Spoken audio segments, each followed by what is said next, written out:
Hi, y'all. Richard Nelson here with the Commonwealth Policy Center, and I am in the Kentucky State Capitol Annex with State Representative Bill Wesley.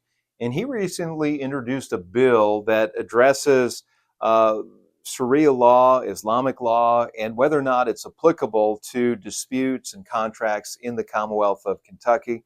State Representative Wesley, thank you for joining us. Yes, sir. It's an honor being here. So your bill that you recently introduced was House Bill 539. Yes. I noticed that it has several co-sponsors on it already. Tell us a little bit about what prompted you to introduce this bill. Well, so I'm vice chair on VMAP, which is Veteran Military Affairs and Public Protection. I deal with a lot of veterans. And so what they have seen over in foreign countries, the Islamic laws, now they're starting to see that slowly moving over here. We got some cells that's opening up in Louisville. And so to put guardrails up for the safety of the state, I just felt in my heart to go ahead, being a pastor 24 years too, we're a Christian nation. We don't need that coming over here. And if it was supposed to be that good, they can keep it over there, is the way I believe. And instead of trying to bring that in and trying to change our culture, trying to change our beliefs, our morals. And so seeing how the women was done over there in their country, our women should have rights over here. And so it's not only, as I did House Bill 30, to protect girls and women's rights from men coming into the bathrooms.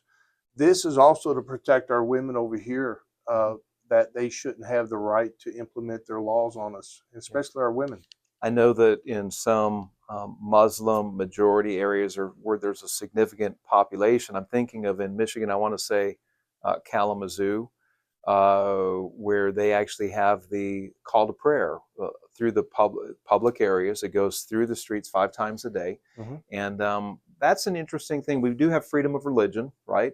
But then you have where religious freedom steps into the public arena, which we've advocated for years, that you have that religious freedom, but it becomes a public issue if that call to prayer, the loud blaring horn at 3 o'clock in the morning. Yes, sir. That's where there could be some conflict. Would your bill, would it address something like that? Or is it just, let me take a step back. I think it just addresses contract disputes, legal disputes, things of that nature, where you can't, where a judge, state or at the state level or local level cannot look to Sharia law. Is that correct? Yes.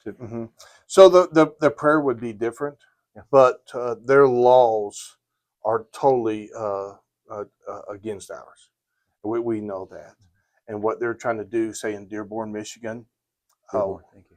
So we had also Governor DeSantis in Florida, Governor Abbott in Texas. This bill is basically modeled after theirs. And so to protect us here in the Commonwealth, I think it's needed. We see that slowly coming in, not just our state, but different states.